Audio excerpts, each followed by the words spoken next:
like a mother. No protection like a mother. No love like a mother. Thank you. We assemble here to observe the mother's birthday. I am going to tell you briefly about the mother. Mira Alfasa was born on 21st February 1878.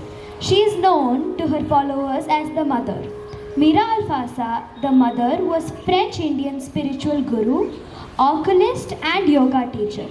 She collaborated with Sri Aurobindo, who considered her to be of equal yogic stature to him and called her by the name the Mother.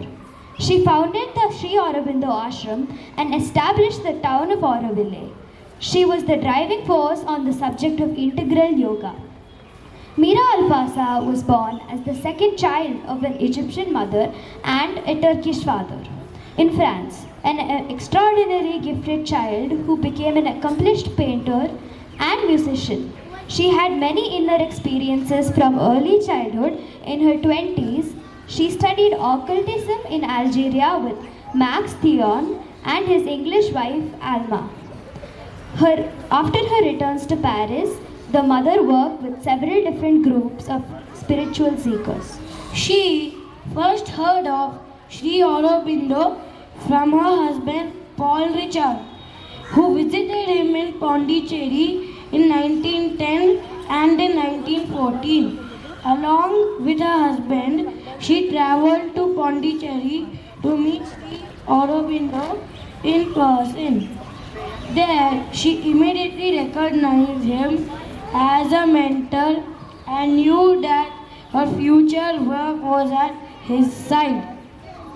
Although she had to leave India after the outbreak of the First World War, first returning to France and then accompanying Richard to an official post in Japan. In 1920, she returned to join Sri Aurobindo in Pondicherry and never left again. Sri Aurobindo recognized in her an embodiment of the dynamic, expressive aspect of evolutionary creative force in India, traditionally known and approached as the Supreme Mother. It was the mother who organized the growing group of followers around Sri Aurobindo into the Sri Aurobindo Ashram from November 1926 onwards.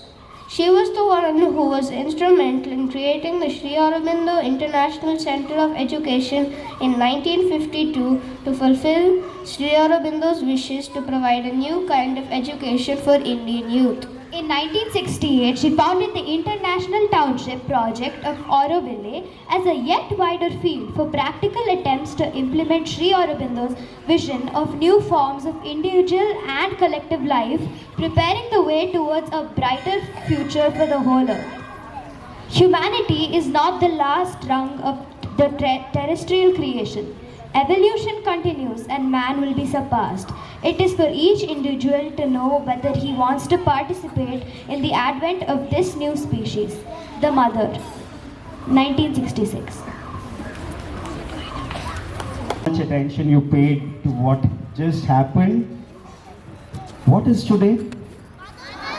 Very good, very good, very good. Today is Mother's birthday, yes. Okay, and today is 21st February, right? Which year was she born? Not 19. 19 is wrong.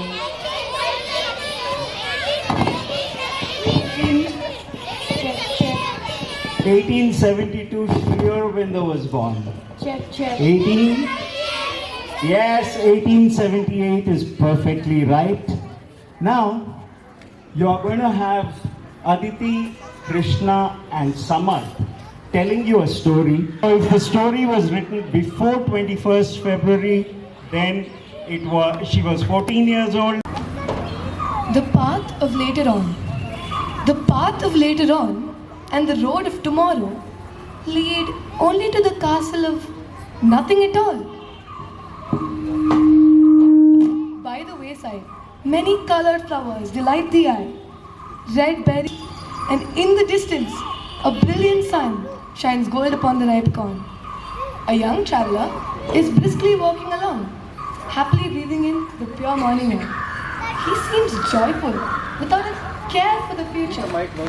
The path he is following comes to a crossroads where innumerable paths branch off in all directions. Everywhere, the young man can see crisscrossing footprints. The sun shines ever bright in the sky. The birds are chirping in the trees. The day promises to be very beautiful. Without thinking, the traveler takes the path that is nearest to him, which seems, after all, quite practicable. It occurs to him for a moment that he could have chosen another way. But there will always be time to retrace his steps if the path he has taken leads to nowhere. A voice seems to tell him, turn back, you are not on the right road. But everything around him is charming and delightful. What should he do? He does not know. He goes on without taking any decisions. He enjoys the pleasures of the moment. In a little while, he replies to the voice. In a little while, I shall think. I have plenty of time. The wild grasses around him seem to whisper, later. Later, yes, later. Ah, how beautiful it is to breathe the scented breeze while the sun warms the air with its fiery rays. Later, and the traveler walks on. Voices are heard from afar. Poor fool, where are you going? Don't you see that you are heading for your ruin? Come to us. The beautiful, the good, the true. Do not be misled by the indolence and weakness. Do not fall asleep in the present. Come to the future. Later, the traveler answers to these unwelcome voices. The flowers around him seem to echo, later, and the traveler walks on. The path becomes wider and wider. The sun has reached its zenith. It is a glorious day. The path becomes a road. The road is white and dusty, bordered with slender birch trees, soft purling of a little stream is heard. But in vain, he looks in every direction. He can see no end to this interminable road. The young man, hearing a secret unease, cries, "Where am I? Where am I going?" What does it matter? Why think? Why act? Let's drift along on this endless road. I shall think tomorrow. The small trees have disappeared. Oak trees line the road. A gully runs on either side. The traveler feels no weariness. He is borne along as if in a delirium. The gully becomes deeper. The oak trees give way to fir trees. The sun begins to go down. In a daze, the traveler looks all around him.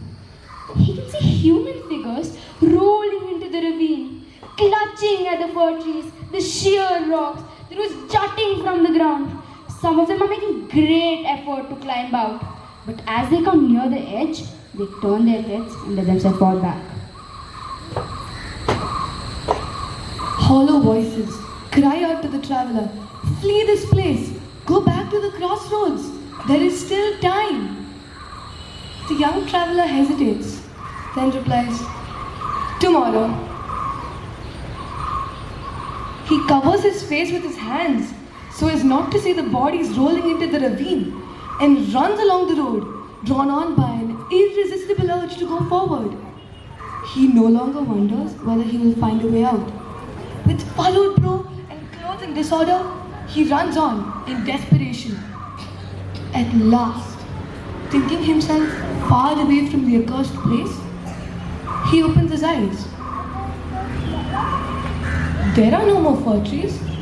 All around are barren stones and grey dust. The sun has disappeared beyond the horizon and night is coming on. The road has lost itself in an endless desert. The desperate traveler, worn out by his long run, wants to stop, but he must go on. All around him is ruin. He hears stifled cries.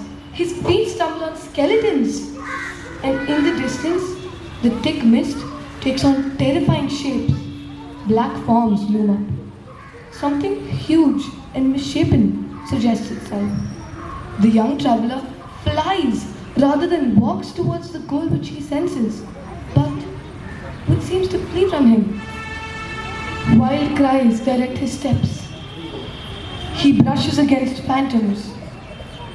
At last he sees before him a huge edifice, dark, desolate, gloomy, a castle, to make one say with a shudder, a haunted castle. But the young man pays no attention to the bleakness of the place. These great black walls make no impression on him. As he stands on the dusty ground, he hardly trembles at the sight of these formidable towers. He thinks that the goal is reached. He forgets his weariness and discouragement. As he approaches the castle, he brushes against a wall. Instantly, the wall crumbles. Everything around him crumbles. Walls, battlements, towers have vanished, sinking into the dust, which is added up to the dust already covering the ground. Owls, crows, and bats fly out in all directions, screeching and circling over the head of the poor traveler who stands dazed, downcast, overwhelmed, rooted to the spot. Suddenly, horror of horrors, he sees rising before him terrible phantoms that bear the name of desolation, despair, and disgust with life. And amidst the ruins, he even glimpses suicide, buried in this mill above a bottomless gulf. All these malignant spirits surround him, clutch him, propel him towards the yawning chasm. The poor youth tries to resist this irresistible force. He wants to draw back, to flee, to tear himself away from all these invisible arms, entwining and clasping him. But it is too late. He moves on towards the fatal abyss. He feels drawn, hypnotized by it. He calls out. No voice answers his cries. With haggard eyes, he grasps at the phantoms. Everything gives way beneath him. At last, the macabre laughter of evil rings out.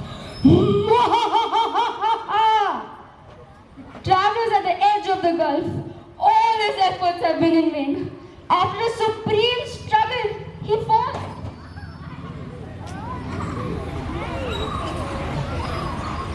From his bed.